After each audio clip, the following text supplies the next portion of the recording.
कड़ाके की ठंड थी और तूफानी रात। घना कोहरा सड़कों को ढक चुका था और हवाएं जंगली जानवरों की तरह दहाड़ रही थीं।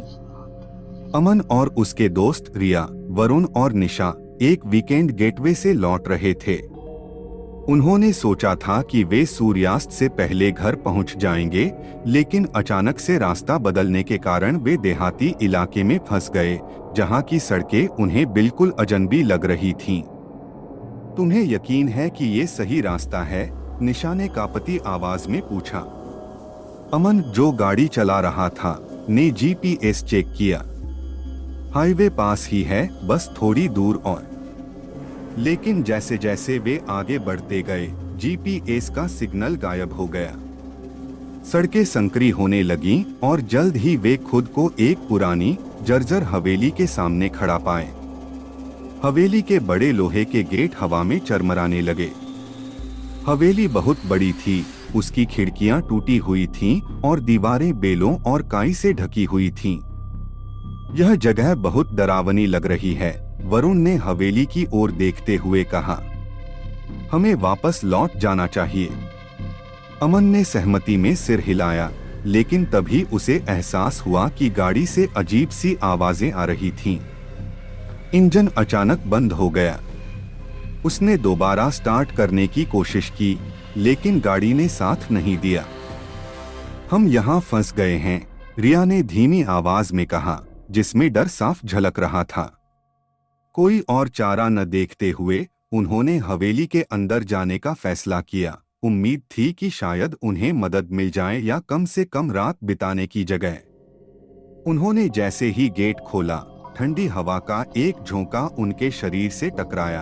हवा में कुछ सड़ा हुआ और पुराना सा महक रहा था।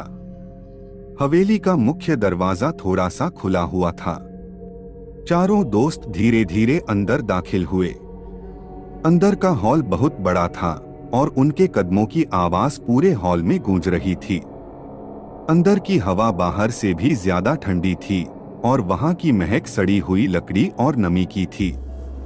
धूल से ढकी फर्नीचर, फटे हुए पर्दे और टूटे हुए झूमर हवेली को और भी डरावना बना रहे थे। हमें यहाँ नहीं होना चाहिए था, निशा ने डर से कांपते हुए कहा। तभी एक हल्की सी फुसफुसाहट सुनाई दी, जैसे कोई उनका नाम लेकर पुकार रहा हो। उस आवाज ने उनकी रीढ़ की हड्डी में सिहरन पैदा कर दी। वरुण, जो बहादुरी दिखाने की कोशिश कर रहा था, हंसते हुए बोला, ये सिर्फ हवा है। ये जगह बहुत पुरानी और खौफनाक है। लेकिन फुसफुसाहटें तेज होती गईं, और अब वो सिर्फ फुसफुसाहटें नहीं थीं, बल्कि साफ साफ आवाजें थीं, गुस्से से भरी हुई, नफरत से लबालब। ये क्या है? रिया ने अमन का हाथ कसकर पकड़ लिया। मुझे नहीं पता, लेकिन हमें यहाँ से निकलना होगा, अमन ने कहा और दरवाजे की तरफ मुड़ गया।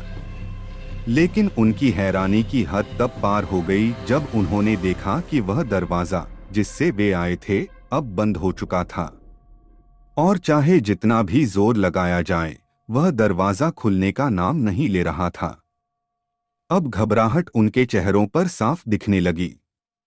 वे हॉल में इधर उधर भागने लगे, कोई और रास्ता तलाशने की कोशिश कर रहे थे, लेकिन हर दरवाजा खोलने पर वे फिर से उसी हॉल में पहुंच जाते। ऐसा लग रहा था मानो हवेली उनके साथ कोई खेल खेल रही हो।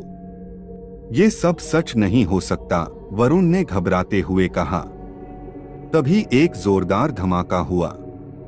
दीवार पर टंगा बड़ा सा आईना अचानक चटक कर टूट गया। टूटी हुई कांच की किरचों में से एक आकृति उभरने लगी।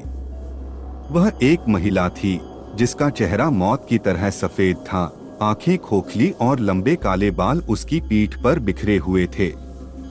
वह धीरे धीरे हवाओं में तैरती हुई उनकी ओर बढ़ने लगी। निकल जाओ, उसने फुसफुसाते हुए कहा। उसकी आवाज हवेली के हर कोने में गूंजने लगी। डर से सभी दोस्त सन्न हो गए। निशा जोर से चिल्लाई, जिससे सन्नाटा टूटा और वह आकृति उसकी तरफ झपटी। अमन ने फुर्ती से निशा का हाथ पकड़कर उसे खींचा और भाग निकले। वे दिल की धड़कनें तेज करते हुए भागे, लेकिन वह आकृति उनका पीछा करती रही, दीवारों के आर पार तैरती हुई अपनी ठंडी मरी हुई आंखों से उन्हें घूरती रही। आखिरकार वे हवेली के एक कोने में बने कमरे में पहुंचे। दरवाजा अपने आप बंद हो गया। कमरे के अंदर एक हल्की सी मोमबत्ती जल रही थी। कमरे के बीचों बीच एक बड़ा प्राचीन दिखने वाला किताब रखी थी। उसके कवर पर एक गोलाकार चिन्ह बना हुआ था जिस पर अजीब से निशान थे।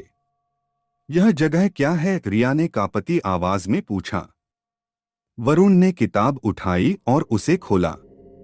उसके पन्नों पर अजीब चित्र और एक अनजानी भाषा में लिखी हुई बातें थीं जिसे कोई भी समझ नहीं पा रहा था।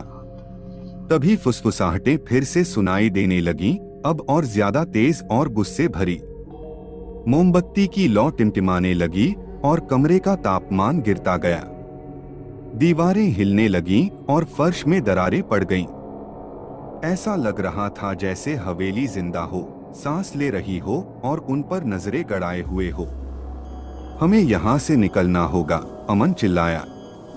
लेकिन जैसे ही वरुण ने किताब बंद की, कमरे में गहरा काला धुआं फैलने लगा।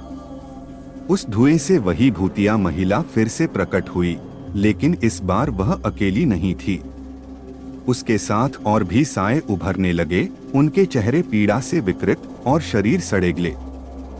ये यहाँ फंसी हुई आत्माएं हैं, निशा ने डर से कांपते हुए कहा। वे साए उनकी ओर बढ़ने लगे, उनके ठंडे हाथ उन्हें पकड़ने के लिए बढ़ रहे थे। वरुण ने घबराते हुए किताब के पन्ने फिर से पलटे। अचानक उसे एक पृष्ठ पर एक अजीब मंत्र दिखा। उसने कांपती आवाज में उसे पढ़ना शुरू कर दिया। जैसे ही उसने मंत्र पढ़ा, सभी आत्माएं जोर जोर से चिल्लाने लगीं। कमरा रोशनी से भर गया। भूतिया महिला और बाकी साए दर्द से चिल्लाए और धीरे धीरे धुएं में मिलकर गायब हो गए। कमरे में फिर से सन्नाटा छा गया। दरवाजा धीरे धीरे खुल गया। बिना एक पल गवाए चारों दोस्त हवेली से बाहर भागे। गाड़ी जो कुछ देर पहले बंद थी, अब एक ही कोशिश में स्टार्ट हो गई। वे बिना पीछे देखे वहां से तेजी से निकल गए। उस खौफनाक रात की यादें हमेशा के लिए उनके ज़हन में बस चुकी थीं। जैसे ही वे हाईवे पर पहुंचे, निशा ने आखिरी बार पीछे मुड़कर देखा। दूर से हवेली अभी भी खड़ी थी। उसकी खिड़कियों में हल्की डरावनी रोशनी चमक रही थी और एक पल के लिए निशा को ऐसा लगा कि उस खिड़की में वह भूतिया महिला खड़ी है, उन्हें जाते हुए देख रही है। लेकिन निशा ने कुछ नहीं कहा। कुछ बातें कहने की नहीं होती। जैसे जैसे वे और दूर जाते गए, हवेली कोहरे में खोती चली गई, पीछे छोड़ते हुए सिर्फ एक खौफनाक याद जो उन्हें कभी भूलने नहीं देगी।